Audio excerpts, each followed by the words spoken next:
Russia ఇంకా Ukraine మధ్యలో war start అయ్యి మోర్ దాన్ 3 years అయింది. అయితే ఈ వార్లో రష్యా అనేది ఉక్రెయిన్ ల్యాండ్ని ఆక్యుపై చేసుకోవడానికి ట్రై చేస్తుంది. ఉక్రెయిన్ దాన్ని డిఫెండ్ చేసుకుంటూ వచ్చిందనమాట. రీసెంట్గా 2 షాకింగ్ థింగ్స్ జరిగినాయి. నెంబర్ 1, ఉక్రెయిన్ అనేది రష్యా పైన చాలా పెద్ద సర్ప్రైజ్ అటాక్ ప్లాన్ చేసింది.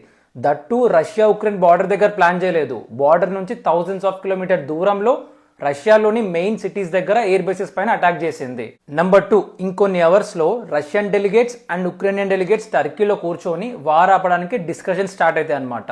అలాంటి టైంలో ఉక్రెయిన్ అనేది ఈ అటాక్ ప్లాన్ చేసింది. అసలు ఉక్రెయిన్ ఇంత పెద్ద అటాక్ ప్లాన్ చేయడానికి 2 reasons ఉండొచ్చు.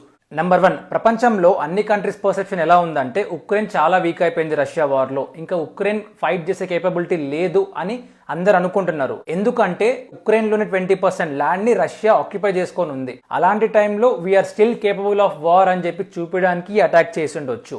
నెంబర్ 2, ఇంకొన్ని అవర్స్లో టర్కీలో డిస్కషన్ స్టార్ట్ అవుతాయి. అలాంటి టైంలో రష్యా పెట్టే డిమాండ్స్కి మేము సరెండర్ కాకుండా మాకు కూడా బార్గెయిన్ చేసే కేపబిలిటీ ఉండాలి. ఇన్ కేస్ ఆ టాక్ సక్సెస్ఫుల్ కాకపోయినా కూడా మేము ఫైట్ చేయగలము అని ప్రపంచానికి తెలియాలి అనే ఇంటెన్షన్ తోటి చేసిండొచ్చు. ఇంకోటి, ట్రంప్ ఉక్రెయిన్ రష్యా మధ్యలో వార్ ఆపడానికి చాలా ట్రై చేస్తున్నాడు. కాకపోతే అవి వర్కౌట్ అవ్వట్లేదు. ఎందుకంటే ఇక్కడ రష్యా 2 డిమాండ్స్ పెడుతుంది. ఉక్రెయిన్ అనేది న్యూట్రల్ గా ఉండాలి అండ్ ఇంకోటి నాటో, ఏదైతే సరే అమెరికా ఫేవరబుల్ గా ఉన్న ఆర్గనైజేషన్ ఉందో వాటి యొక్క మిలిటరీ అనేది రష్యా బార్డర్ దగ్గర ఉండకూడదు, ఈస్టర్న్ యూరోప్ వైపు ఎక్స్పాండ్ అవ్వకూడదు అని చెప్పి ఈ 2 డిమాండ్స్ పెడుతుంది. కానీ ఉక్రెయిన్ ఏమంటుంది, అమెరికన్ ఫోర్సెస్ అనేది ఉక్రెయిన్ లో ఉండాలి అని చెప్పంటుంది. అయితే ట్రంప్ ఏమంటున్నాడు, మేము మీ కంట్రీలో ఉండాల్సిన అవసరం ఏముంది, ఆల్రెడీ మీ మినరల్స్ డీల్ సైన్ చేయించుకున్నాం కదా, మేము మీ మినరల్స్ తీసుకుంటున్నామని అంటే ఇండైరెక్ట్ గా మా ఫోర్స్ అక్కడ ఉందనే కదా అని చెప్పి ఉక్రెయిన్ తో అంటున్నాడు అనమాట. ఇక్కడ రష్యానేమో నాటో మిలిటరీ ఫోర్స్ ఉండకూడదు అని అంటుంది, ఉక్రెయిన్ ఏమో మా కంట్రీలో ఉండాలి అని చెప్పి అని అంటుంది అనమాట. అందుకని ఇప్పటి వరకు ట్రంప్ ఈ ఉక్రెయిన్ రష్యా వార్ని ఆపలేకపోయిండు.